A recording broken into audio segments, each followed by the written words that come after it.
We should be careful in deciding who to get married or not, और उसमें क्या क्या क्वालिटीज़ होनी चाहिए। हम सबसे बड़ी जो पहली गलती करते हैं, खैर ये पूरा टॉपिक है, हम इसमें भी नहीं जाएंगे, हम अभी मैरिज के अंदर आएंगे, कि आप जिससे निकाह कर रहे हैं आपने देखा सही कि ये बेसिकली इसकी आईवी लीग से पढ़ा हुआ है और कॉर्पोरेट जॉब कर रहा है और 5 लाख कमा रहा है और घर माशाल्लाह F10 में बड़ा घर है, लेकिन ये नहीं देखा कि उसका अखलाक कैसा है, उसका अपने छोटे भाइयों से रवैया कैसा है, उसके दोस्तों से रवैया कैसा है, उसमें हैबिट्स कैसी हैं।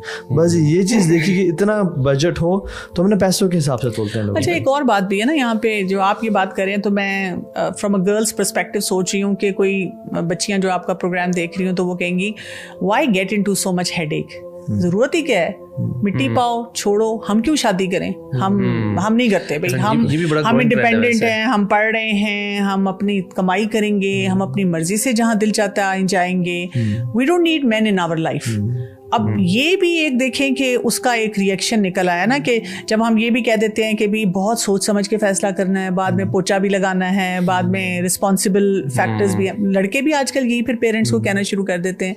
तो मुझे ना हमेशा से मेरे लिए इंस्पिरेशन शादी की जो होती है ना, वो सूरा रूम से आती है, जो आयत नंबर 21 उसमें है, जिसमें अल्लाह सुब्हानहू तआला फरमाते हैं वमिन आयातिही अन खलक़ लकुम मिन अनफुसिकुम अज़वाजा लितस्कुनु इलैहा वजअला बैनकुम मवद्दा व रहमा। यानी 3 फैक्टर्स, शादीशुदा जिंदगी में ये 3 फैक्टर्स होते हैं, आ सकते हैं, उन पे वर्क किया जा सकता है, उनको वर्केबल प्लान में लाया जा सकता है। सुकून, इस वक्त हर शख्स सुकून चाह रहा है, दूसरी कोई चीज चाह रहा है, मोहब्बत, मवद्दा, तीसरी चीज रहमत, ब्लेसिंग्स हो, एक हम अच्छी जिंदगी गुजारें। तो वो जो आपका शुरू का सवाल था ना, आइडियल, अगर हम वाकई उसको डिफाइन करना चाहें ना, तो ये 3 चीजें शादीशुदा जिंदगी में मिलती हैं अगर हम उन पैरामीटर्स को, उन स्टैंडर्ड्स को मैच करें। एग्जैक्टली। इसमें इवन जो अभी हम सिलेक्शन की बात कर रहे थे, जो नबी सल्लल्लाहु की हदीस है जिसमें उन्होंने 4 चीज़ों का जिक्र किया कि आप लीनिएज को देखते हैं, आप उसकी खूबसूरती को देखते हैं, आप उसके माल और उसकी दीन को देखते हैं, और दीन को सबसे ज़्यादा प्रेफरेंस देनी चाहिए। अच्छा, इस पे भी कुछ काफ़ी लोग मैंने देखा है कि लोग दीन को देखते हैं, और दीन में ना उनका क्राइटेरिया बड़ा अजीब है। दीन में वो औरत के अंदर हिजाब और निकाब देखते हैं और मर्द के अंदर दाढ़ी देखते हैं, दाढ़ी और पांचे सही बात है। मतलब ये दीन का तो मतलब ये दीन नहीं है ना टोटल। दीन में अभी हमने जो पार्ट डिस्कस किया, इखलाक कैसा है, उसकी डीलिंग्स कैसी, पब्लिक डीलिंग्स जो मामलात है ना, आई थिंक दिस ये सबसे बड़ा इंडिकेटर होता है उस इंसान के दीन पे कितना वो दीन पर है। इफ़ ही इज़ उसके जो जिन लोगों के साथ वो उठता बैठता है, उनके साथ मामलात में ऊंच नीच करता है, कहीं पे थोड़ी बहुत गड़बड़ है, उसका गुस्सा बहुत सेवेयर और वो फौरन निकाल देता होता है, जहाँ उसको आता है कुछ लैंग्वेज में कोई कंट्रोल नहीं है। These are big question marks. अच्छा देखिए, अब यहाँ पे खुर्रम ये बात भी है, वो जैसे हम कहते हैं ना कि हम असेस करते हैं अपने आप को ऑन आवर इंटेंशन और दूसरे को असेस करते हैं ऑन द एक्शन। हम कहते हैं मतलब मैंने तो अगर मुंह भी बनाया ना तो मेरी नीयत बड़ी साफ थी, तो दूसरा इंसान ना उसकी नीयत साफ नहीं हो सकती क्योंकि उसने ये एक्शन किया था। तो हस्बैंड वाइफ के कॉन्फ्लिक्ट में ये भी बहुत बड़ी बात होती है कि हम प्रूव करते हैं कि मैं ज़्यादा सही हूँ, मुझे ज़्यादा आता है, मैं ज़्यादा अक्लमंद हूँ, और वो जो दूसरा मेरा स्पाउस बता रहा है ना, वो उसमें बहुत बड़ी गड़बड़ है। मेरे पास तो अक्सर लोग जब कोचिंग के लिए भी आते हैं ना, तो वो 4 ही होती हैं ख़वातीन के, किसी तरह मैं उनके मियाँ को ना कोई टेलीपैथी से या कोई रिमोट कंट्रोल सिस्टम ऐसा हो कि उनको ठीक कर दूँ।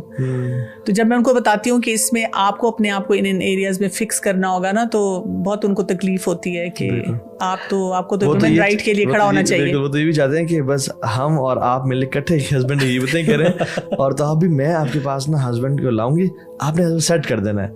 जैसे मैं कोई मैकेनिक हूँ, मैं कोई ना पेज कैसे हो, कोई नट लूजर जी, बाजी ये आपके 500 रुपए हो गए, ये मैकेनिक है, ये बंदा ठीक हो गया।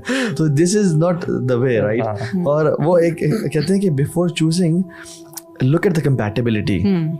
कंपैटिबिलिटी बड़ी इंपॉर्टेंट चीज़ है कि केमिस्ट्री कितनी मैच कर रही है आपकी।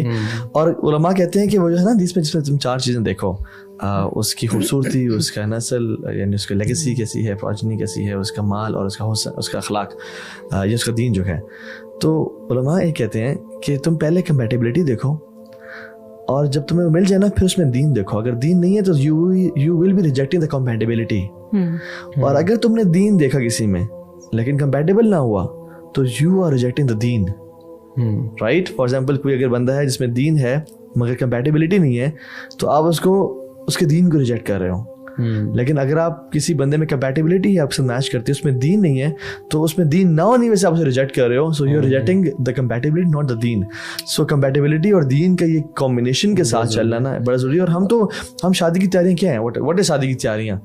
शादी की तैयारियां चल रही हैं जी, उसका मतलब है बेडशीट्स ले रहे हैं, फर्नीचर ले रहे हैं, कपड़े ले रहे हैं, सोना ले रहे हैं, बुकिंग हो रही है मार्केट की बड़ी से बड़ी। और दीन शादी की तैयारी में कुछ समझ लेना, ये एक कोइंसिडेंस होता है कि फलां चीज़ से मैंने सुन लिया था कि फलां टीवी प्रोग्राम लगा हुआ था, उसमें कोई लोग बात कर रहे थे ऐसे, तो कोइंसिडेंस से हम सीख रहे होते हैं। हालांकि असल जो इन्वेस्ट करना है अपने आप को, शादी की तैयारी असल ये है कि मैंने अपनी फैमिली सिस्टम को चलाना क्या है, मेरी ऑर्डर ऑफ रिस्पॉन्सिबिलिटीज क्या है। नहीं, उसमें तो अक्सर बताया जाता है तुम जाओगी ना अगले घर में सीधी हो जाओगी। हाँ बिल्कुल, तंग करियो ना यहाँ पे, अब तुम्हें पता चल जाएगा। दोनों जगह मुझे लगता है ये होता है, वो लड़के को कहते हैं कि इसको बीवी सीधी कर देगी, उसको कहते हैं उस तुम्हें ससुराल सीधा कर देगा।